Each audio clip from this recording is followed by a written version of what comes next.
Je pose une question, comment se fait-il que 4 ministres tunisiens viennent en France alors qu'ils ne sont pas mandatés pour le peuple? Et ceci, c'était devant les 400 grands patrons du CAC 40. Ce ne sont pas des gens qui viennent là pour développer la Tunisie, mais bien à nouveau pour coloniser, spolier et garder les salaires de misère pour pouvoir faire un maximum de profit. Donc quand moi j'entends un jeune intervenant tunisien en costard-cravate, en plus qui dit qu'il est socialiste, chez nous en France ce sont les socialistes qui ont privatisé à tour de bras et qui ont construit les centres de rétention et qui ont demandé des quotas d'immigration. Donc on n'appartient pas au même monde. Par contre, le peuple tunisien, tant ceux qui sont en France que ceux qui sont en Tunisie, est-ce qu'ils sont au courant de ce qui se passe? Quel mandat leur donne-t-on? Et quand j'entends « oui, mais nous avons besoin de développement », pas ce développement-là. Hein? Ils ont fait des propositions... Ah, mais bien sûr, ça y allait à tour de bras. Telle entreprise du gros patronat CAC 40, nous serons prêts à intervenir. Eh ben, nous, on peut prendre cette partie-là. Eh ben, nous, on va vous aider à... Non. C'est un investissement avec ce que ça signifie, comme toujours, dans le libéralisme actuel. On n'invente rien, nous sommes dans une société néolibérale où maximum de profit, point barre. Le développement de la Tunisie, c'est totalement secondaire. Alors s'il y a un investissement avec partage des richesses, oui d'accord, hein, ça se saurait. Dans le monde africain à l'heure actuelle, quand on voit même le symbole de la colonisation par la Chine de l'Afrique, là tout d'un coup c'est les 4 ministres qui proposent des partenariats, c'est quand même très grave. J'avais appelé in extremis à un rassemblement devant le MEDEF pour dire justement vous les Tunisiens de France, vous dites non, hein, votre pays il n'est pas à vendre. Pour le moment on met à plat, on renationalise, on partage des richesses, que les investisseurs qui veulent venir, bienvenue, mais attention, on ne sera pas dans la politique de la globalisation et du libéralisme, on ne vient pas là pour se faire le maximum d'argent en faisant une fuite des capitaux sans payer les taxes et charges qui doivent revenir au peuple tunisien. On parlait du tourisme, oui effectivement ce sont les tours opérateurs, c'est dans la globalisation des sociétés de services, avec à l'arrivée des hôtels avec des salaires de misère, des directeurs d'hôtels où les prix des chambres ne couvrent pas la réfection des hôtels, par contre l'argent il est parti. Bon, ça c'est un tout petit...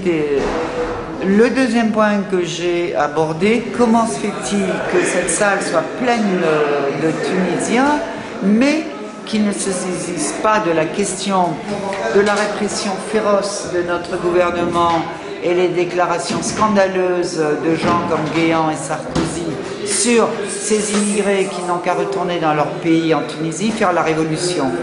Quand on ose dire ça, c'est pour moi aussi provocateur qu'Elio Marie, qui se dit ami du peuple tunisien, mais plus particulièrement quand même du haut du panier, donc monsieur et madame Ben Ali, et qui leur propose les forces de répression. Pour moi, ça procède du même processus. On ne peut pas faire une révolution sur place tant que les solidarités ne seront pas internationales. Tant de la France pour appuyer le processus révolutionnaire du Jasmin, avec tout le respect et sans colonialisme, mais par contre en France, la révolution commence par dire le plan Frontex aux frontières de notre pays, à savoir la police militaire tunisienne, il y a 3 semaines, a foncé dans une barque avec 200 Tunisiens, l'a brisée en 2, ils se sont tous noyés. Bon, ça commence par ça. Ça commence par une politique de visa cohérente, ça commence par le Sud, où les réfugiés économiques, j'appelle ça des réfugiés économiques de la dictature de Ben Ali. Ben Ali a imposé pendant toutes ces années misère, corruption et répression. Donc tout d'un coup, le vent de liberté arrive et comme ils crèvent depuis plus d'une génération, leur seule ambition c'est partir. Et les 4 ministres, en fait, c'était quoi les conditions qu'ils ont eues en fait, pour ces prêts éventuels en fait? Ah, les prêts, ah non, c'est des marchés, c'est des signatures de marché. La Banque mondiale est intervenue en disant oui, nous, on va continuer à faire notre sale boulot, à vous prêter de l'argent au taux fort sur un temps très court, de telle façon que la dette ait un maximum de profit, arrive dans un surendettement. Donc nous, on est prêts à vous aider, à nouveau. Mais on pose des conditions, entre autres sur des garanties sur la laïcité. Mais comment ces 4 ministres peuvent accepter encore Ils ont dit ça. Non, ça c'est la Banque mondiale. Ils ont dit qu'ils posent des conditions sur la laïcité. Ah bah c'est la première condition, on veut bien vous surendetter, mais attention, il faut que vous nous donniez des garanties. Pour qui ces 4 ministres, dont je vous enverrai les noms par mail et que vous mettrez à la fin de l'interview, ont-ils la prétention de répondre à la Banque mondiale?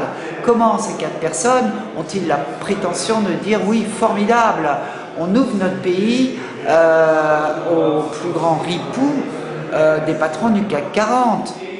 Avant, il serait peut-être temps, les biens mal acquis de Ben Ali et ses par milliards, qui sont dans nos banques en France, de les rapatrier, d'exiger que ça revienne dans les banques et avec ça effectivement de créer vos propres entreprises et vos richesses.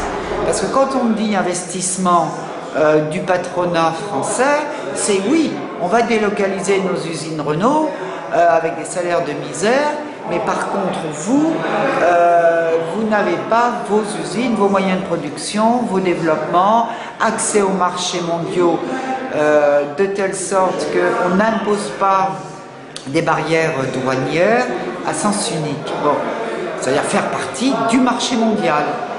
L'accès au développement, c'est on fait partie, on est partenaire. Bon. À partir de là, ça s'appelle un respect d'échange. À partir de là, on pourra dire on vous propose un développement, on vous propose d'investir. Mais attention, c'est le peuple tunisien qui posera ces conditions. Hein, et ça ne sera plus la France qui fera des plans d'ajustement structurel avec fin du système scolaire, de la protection sociale, de la santé, en échange de capitaux investis. Non, c'est terminé ce temps-là. Hein, la globalisation, le capitalisme a prouvé jusqu'où, même en Europe, nous arrivons à une faillite du système catastrophique. Quand on voit les révoltes à l'heure actuelle en Grèce, on peut se poser des questions sur 4 ministres qui viennent revoir ces mêmes personnes. C'est à vous votre révolution. Exigez de la France les biens mal acquis.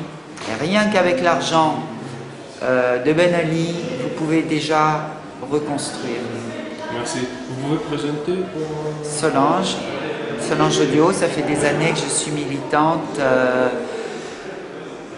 plus spécifiquement auprès des ce qu'on appelle sans-papiers, ce qui pour moi veut rien dire, auprès des migrants, qu'ils soient politiques ou économiques, et dans le mouvement social international Novox, c'est les sans-papiers, sans logis, sans terre, et c'est un réseau international.